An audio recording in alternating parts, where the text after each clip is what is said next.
Allora, questa storia su Inzaghi, Conte, il gioco dell'Inter e di chi è il merito di questi risultati che l'Inter sta ottenendo mi ha davvero stancato. Oggi, amiche e amici passioni interisti, voglio portarvi un contenuto un po' diverso dal solito, un po' più di opinione con dei dati però a supporto della mia opinione, come facciamo sempre, perché voglio condividere con voi una, chiamiamola frustrazione personale che sto vivendo in questo momento nei confronti di un'analisi che personalmente ritengo estremamente superficiale e, francamente credo che danneggi anche un po' il livello medio della discussione sull'Inter che cerchiamo di portare tutti i giorni sui nostri canali, sui canali social di Passione Inter e anche sul nostro sito. Quindi, innanzitutto, se anche tu vuoi discutere, di Inter in un certo modo, con analisi, con approfondimenti anche più di qualità rispetto alla discussione media, ricordati, mi raccomando, di iscriverti al canale cliccando subito sul tastino iscriviti. Detto questo, che cosa è successo? Che cosa mi sta facendo arrabbiare, diciamo così, in questo periodo? Allora, la miccia secondo me l'ha accesa soprattutto Lukaku. Non lo ha fatto apposta, nel senso che involontariamente credo abbia fornito, chiamiamolo un assist, a quelli che sono pronti lì a raccogliere ogni tipo di assist appunto per seminare questo tipo di narrativa. Vi condivido dal nostro sito passioninter.com le parole quindi di Lukaku alla CBS, subito dopo la fine di Inter Milan, parole che appunto secondo me hanno fornito questo assist. Intervenendo quindi con Henry e tutti gli altri campioni della CBS post partita, Lukaku dice che all'inizio della stagione abbiamo provato a giocare con il pressing alto, che non è il nostro principale punto di forza perché noi abbiamo vinto lo scudetto un paio di anni fa giocando in ripartenza. L'anno scorso, cioè la prima stagione di Inzaghi, è stato un mix, ma c'erano ancora le ripartenze. Abbiamo provato a cambiare nei primi 6 mesi, nella prima parte di questa stagione, e abbiamo subito molti gol nelle prime partite. In questo campionato le difese vincono i tornei, quindi ad un certo punto il mister ha semplicemente detto: torniamo ai nostri punti di forza di prima, cerchiamo di essere compatti, andare in attacco il più velocemente possibile e penso che da lì sia scattato il click. Abbiamo iniziato a segnare tanti gol, vincere partite e subire di meno. Queste sono quindi le parole di Lukaku che appunto accendono una miccia, apriti cielo. La Gazzetta dello Sport in primis ha colto subito l'occasione per dire che Inzaghi ha sbloccato l'Inter con una svolta all'indietro seguendo lo stile di Conte. Questo è l'articolo che è stato pubblicato nelle scorse ore, un articolo a cui poi hanno fatto seguito tante discussioni sui social con una frangia che definirei un po' più estrema di chi è ancora super legato a Conte, ma che ci sta, per carità, non ho nulla in contrario. Diciamo, la cosa che non mi trova d'accordo è che appunto si intraprende una narrazione per cui per ridimensionare il lavoro di Simone Inzaghi, che gode sicuramente di una stampa meno clemente rispetto a quella che altri allenatori hanno, non solo Conte ma anche altri, e in queste settimane appunto c'è chi dice che i risultati dell'Inter di adesso allora sono merito della squadra oppure dello stile di gioco più contiano, più alla Conte. Così nella prima metà, quando Inzaghi parte forte nella prima stagione, i buoni risultati erano merito di Conte. Adesso di nuovo, prima quindi aveva sfruttato il lavoro dei 2 anni di Conte, adesso invece ha copiato le idee di Conte per tornare a vincere. Quindi quando le cose vanno bene, di fatto il merito è del lavoro di Conte, quando vanno male la colpa è di Inzaghi che non sa motivare il gruppo, non sa gestire le partite. Mi sembra personalmente, ecco, un'analisi un po' comoda, un po' anche di parte. Per carità, delle similitudini secondo me possono esserci rispetto a Conte, basti comunque pensare al modulo di partenza e non solo. Vi faccio anche altri esempi, nel senso che è vero che l'Inter da marzo in poi soprattutto ha applicato dei correttivi che per certi versi possono ricordare qualcosa che anche Conte ha fatto dopo quella famosa gara di Sassuolo nell'anno dello scudetto, quando da un Inter un po' troppo sbilanciato in avanti si passò poi invece ad un gruppo più compatto e forte in ripartenza. L'Inter negli ultimi mesi ha dunque abbassato leggermente il baricentro medio di circa 3 metri, ha abbassato di conseguenza anche la linea del fuorigioco di circa 5 metri mediamente nelle partite di campionato e non solo, e ha leggermente ristretto anche l'ampiezza della squadra, un po' più stretta quindi anche a livello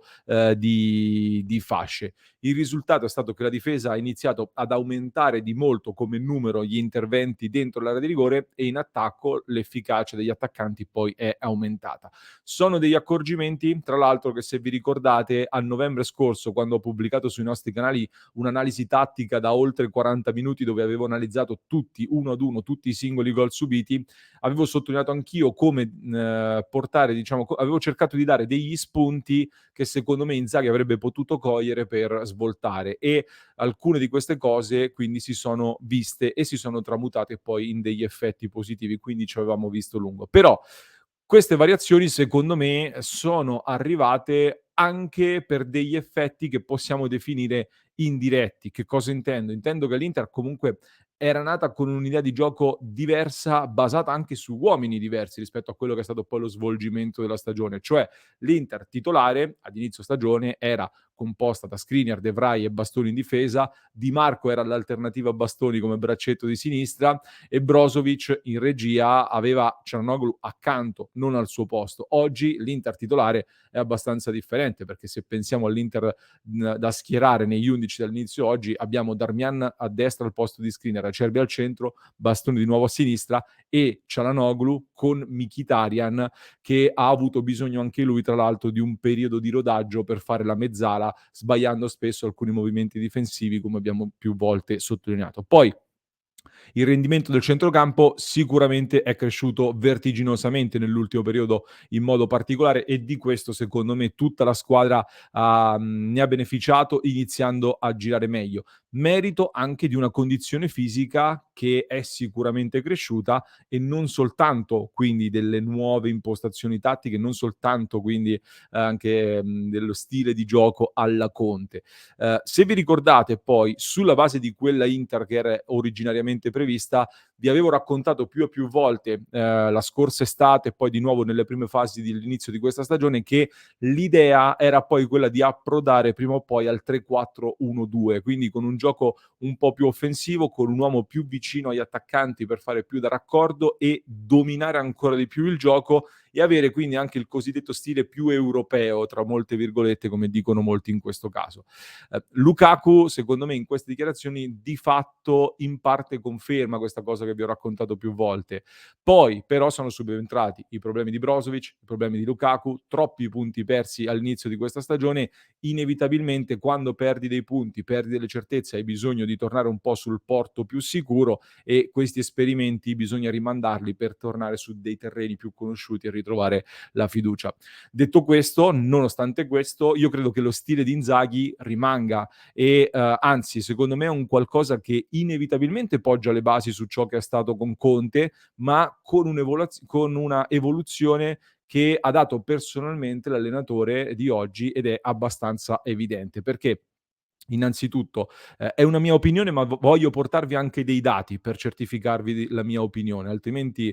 sulle opinioni si può non essere d'accordo, ma io cerco di arricchirvi l'opinione con dei dati che dimostrano, secondo me, intanto che, l'Inter di Inzaghi rispetto a quella di Conte è più portata a gestire il pallone con una costruzione che si concentra di più nella propria metà campo, dove l'Inter rispetto a quella dei 2 anni precedenti gestisce di più il pallone con gli uomini nella propria metà campo, aspettando il varco giusto per innescare poi i meccanismi offensivi. Questa già è una prima differenza. In più, per quanto sia diminuita rispetto alla prima parte, leggermente nell'ultimo periodo è diminuita, però la pressione offensiva è mediamente più alta di quella contiana e tendenzialmente oggi l'Inter crea più occasioni e tiene anche di più il pallone. Questo quindi per quanto riguarda i dati, trovate poi un'analisi ancora più approfondita sul nostro sito passioninter.com. Non voglio dilungarmi troppo qui perché voglio portarvi poi anche un ulteriore elemento che secondo me è ancora più importante da sottolineare e riguarda anche la filosofia con cui è stata costruita questa squadra, cioè gli uomini stessi che compongono la squadra ci danno secondo me un'idea molto chiara di come le cose in realtà siano cambiate. Mi spiego, Mkhitaryan di fatto è arrivato al posto di Vidal e mi sembra evidente la differenza tra questi due calciatori. Vidal, un gran centrocampista, non lo metto in dubbio, ma più di agonismo, diciamo da battaglia, di inserimento. Mkhitaryan è più tecnico, più giochista, mettiamola con questa parola qua. Un trequartista quasi attaccante che già la Roma aveva iniziato questa transizione, nell'Inter poi di fatto diventa un centrocampista. Çalhanoğlu stesso l'anno scorso era una mezzala, ma prima era un trequartista che Inzaghi piano piano ha portato a diventare il titolare da regista rispetto ad un Brozovic più centrocampista puro nel centro della metacampo di Conte, per quanto io continuo a dire comunque che Brozovic per me non può stare in panchina nemmeno oggi, però diciamo la svolta è arrivata anche così. In attacco poi Dzeko è stato fin qui, diciamo, titolare con delle caratteristiche e anche uno stile di gioco nettamente differente al Lukaku di Conte che affiancava Lautaro Martinez. Quindi Dzeko viene più incontro, partecipa alla manovra, è un puro regista offensivo con delle doti tecniche molto importanti. Lukaku è per forza di cose un calciatore diverso che veniva innescato anche in maniera diversa e il modo di innescare anche Lukaku è cambiato in questa stagione all'Inter con Inzaghi, cioè basta guardare le heatmap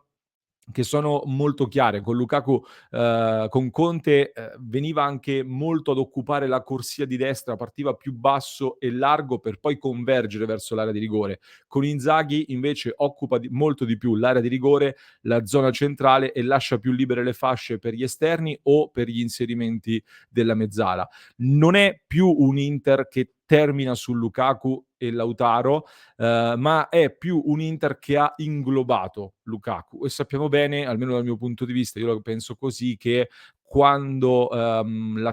quanto è centrale l'attaccante innanzitutto come terminale e quanto condizioni il gioco, quindi il terminale offensivo e quindi quanto il terminale offensivo e come gioca indichi anche lo stile di gioco di tutta la squadra. Per cui lungi da me, io lo ribadisco, lo ribadirò sempre, non è mia intenzione e non sarà mai mia intenzione quella di "voltare" tra virgolette le spalle ai meriti di Conte, nel senso che io sono molto grato ad Antonio Conte per il lavoro che ha fatto. Credo che con il suo lavoro abbia portato l'Inter in un'altra dimensione, costruendo delle basi vincenti in un gruppo che di sicuro ancora oggi beneficia,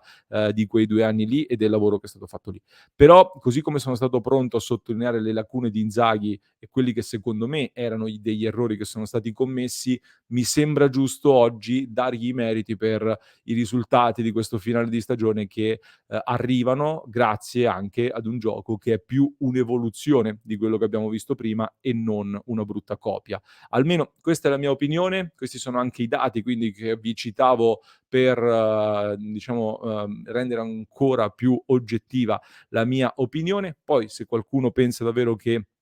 quando si vince è merito di Conte, quando si perde è colpa di Inzaghi, dimostratemelo con i fatti, sono assolutamente pronto a confrontarmi ed eventualmente a cambiare idea. Vi aspetto quindi magari nel club su www.passioneinter.club se vogliamo confrontarci su questo e se vogliamo discuterne. Nel frattempo vi lascio un'altra analisi importante da non perdere, trovate il link in descrizione per chi ci ascolta in podcast, per chi ci segue da YouTube vi basta cliccare qui.